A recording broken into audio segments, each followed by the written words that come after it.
Assalamualaikum. So dalam video ni saya akan kongsikan mengenai 5 tools yang boleh digunakan oleh guru dalam pengajaran yang berbentuk inovatif. So yang pertama adalah Bubbles. Okey, dia ada banyak kelebihan, antaranya dia boleh menulis nota untuk melakukan sesi brainstorming, kolaborasi dan sebagainya. Interface dia ataupun paparan muka dia sangat ringkas, boleh faham, boleh kongsi melalui media sosial, perubahan boleh berlaku secara segera, boleh masukkan gambar, link, tak perlu pemasangan apps, boleh disimpan dalam bentuk JPEG ataupun PNG dan juga boleh dipaparkan dalam bentuk persembahan. Dan yang antara kelebihan dia adalah terdapat pelbagai jenis struktur peta yang kita boleh hasilkan menggunakan aplikasi ini. Kekurangannya, akaun percuma adalah terhad. Jadi kita perlu upgrade untuk dapatkan feature-features yang premium. Antara lain kelemahannya, kita tak boleh sisip video. Untuk kegunaan pembelajaran berinovatif, guru boleh menggunakan tools ni untuk menjadikan sesi pembelajaran berpusatkan kepada murid, yang mana murid duduk dalam kumpulan berbincang untuk menghasilkan peta minda. So kat sini pelbagai jenis kecerdasan murid dapat berbincang, diberi peluang untuk memberi pendapat dan sebagainya.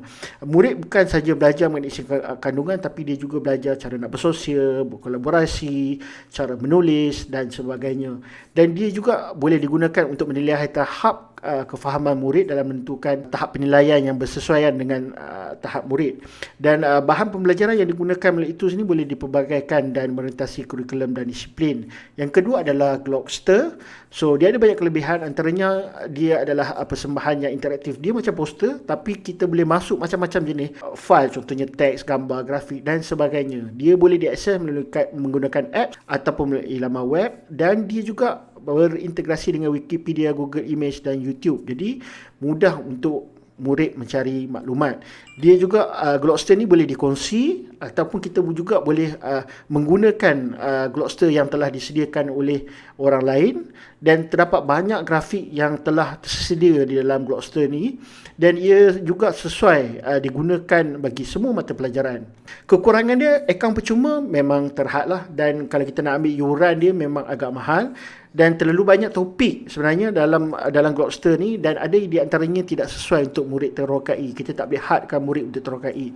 So murid pula perlu diajar untuk menggunakan Glogster sebab dia agak complicated, sebab dia boleh macam-macam features, jadi kita terpaksa ajar murid. Dan untuk pembelajaran berinovatif, boleh menggunakan tools ni pada fasa penstrukturan idea, dan juga di mana murid dapat berkolaboratif lah dalam satu kumpulan untuk menghasilkan glogs dia orang sendiri, dan guru boleh membantu jadikan pembelajaran lebih berasaskan murid pula dapat dinilai melalui hasil Glogster yang dihasilkan. Dan banyak elemen-elemen yang merentasi kurikulum seperti kemahiran membaca, menulis, kemahiran bersosial, berkolaboratif, mencari maklumat dan sebagainya. Dia juga sesuai untuk teknik pengajaran abad ke-21, contohnya flipped classroom, pembelajaran teradun dan sebagainya. Seterusnya adalah H5P. Okey, H5P ni dia ada banyak kelebihan dia. Dia percuma, mudah digunakan, hanya perlu bukan beberapa minit saja untuk faham bagaimana ia berfungsi. Dia boleh dikatakan mirip macam PowerPoint. Jadi untuk menggunakannya tak ada sebarang masalah lah, sebab PowerPoint ringkas saja. Dan juga kita boleh masukkan quiz di tengah-tengah persembahan, jadi kita boleh nilai murid.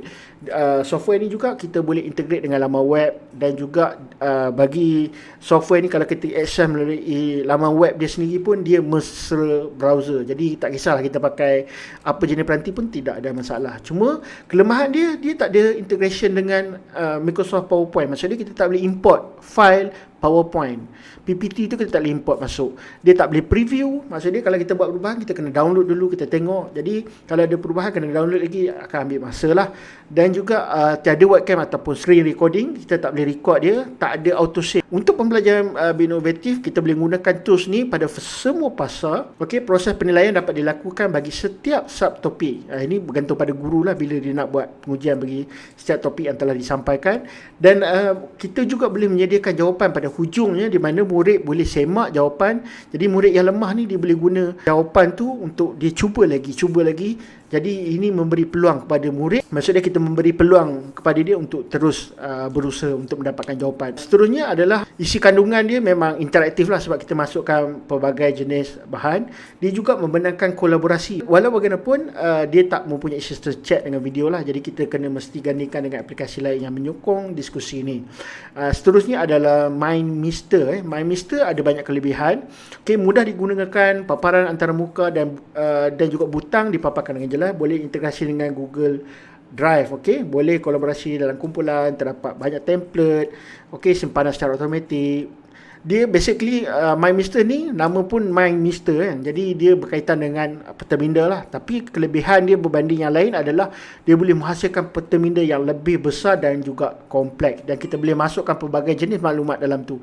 Cuma kelemahan dia account free dia hanya beri 3 peta minda sahaja. Dan dilihat daripada versi apps dia ada banyak kekurangan berbanding versi browser. Dan pilihan untuk export mind map ni adalah terhad. Sukar untuk navigate kalau map tu terlalu besar dan kompleks, jadi kita nak navigasi tu memang agak susah, dan tak ada account untuk education, dan langganan bukan secara bulanan tetapi 6 bulan ataupun setahun. Jadi dia tak sama macam yang lain lah. Seterusnya untuk kegunaan pembelajaran berinovatif, dia sesuai digunakan pada fasa pengembangan idea dan juga fasa penilaian, yang mana dia memberi murid daripada segi pelbagai tahap dan emosi untuk menyumbang idea dan pendapat dalam bentuk mind map. Okey, boleh disesuaikan dengan tahap dan aras murid yang sesuai dengan murid lah, dan menggalakkan kemahiran kolaborasi dan sosial, boleh digunakan sebagai strategi dan teori-teori pembelajaran yang sesuai lah, contohnya pembelajaran kooperatif, blended learning dan sebagainya. Bagi meraihkan perbezaan murid, pembentukan kumpulan dari pelbagai kecerdasan kita boleh buat. Dia juga boleh digunakan untuk menerapkan elemen-elemen merentas kurikulum seperti kemahiran bahasa, psikomotor, menulis dan sebagainya. Seterusnya adalah Boom Writer. Okey, Boom Writer ni dia adalah satu aplikasi yang mana membolehkan sama ada guru ataupun murid menghasilkan penulisan. Cuma dia ada mode dia ada 3 mode, iaitu mode penceritaan, jurnal dan tugasan. So penceritaan ni maksud dia murid buat penulisan secara naratif. Okey, dia menyambung isi penting yang disediakan. Cikgu bagi poin-poin, murid sambung. Mode journal ni bagus, yang mana murid menulis dalam bentuk diary. Maksud dia penulisan dia bebas. Dan mode tugasan maksud dia kita gunakan untuk penilaian. Kita boleh set tarikh bila nak nilai dan sebagainya lah. So dia juga ada feature penilaian rakan sekelas. Maksud dia kawan dia boleh rating kawan dia yang seorang lagi. Dan hasil kerja boleh diterbitkan dalam bentuk buku. Maksudnya murid setelah siapkan dia punya penulisan tu, dia boleh cetak dalam bentuk buku, terbit dalam bentuk buku. Terdapat sistem undian untuk murid memilih hasil kerja yang mereka minati. Contohnya dah banyak-banyak projek tu, murid boleh vote yang mana yang dia orang suka. Dan boleh integrasi dengan Google Classroom. Dan juga dia mempunyai bilik breakout. Jadi setiap kumpulan boleh breakout dan duduk dalam kumpulan masing-masing untuk berbincang.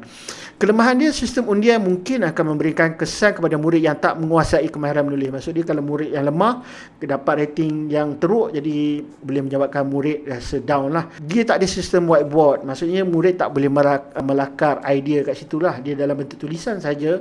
Lepas tu sisipan video tak dibenarkan. Bagi pembelajaran inovatif, elemen implementasi kurikulum seperti penerapan kemahiran menulis, membentuk ayat, tata bahasa dan sebagainya, walaupun ketika PDPC Sains, Matematik dan sebagainya. Maksud dia kat situ ada penggabung jalinan antara subjek, menggalakkan proses kolaborasi di dalam kumpulan lah. Dan setiap murid diberi peluang untuk menyumbang idea untuk menghasilkan karangan tersebut. Okey, proses penilaian ditetapkan dengan tahap penguasaan yang diberikan oleh guru bersesuaian dengan tahap murid. Dia juga sesuai digunakan dengan teknik pengajaran abad ke-21 seperti round robin, blended learning dan teori berdasarkan pedagogi seperti pembelajaran kooperatif, kolaboratif dan sebagainya. Dia juga sesuai digunakan pada fasa pengembangan idea. Itu sini juga mengajar murid cara berkolaborasi dan bersosial. Jadi sekian itu saja. Sekian, terima kasih.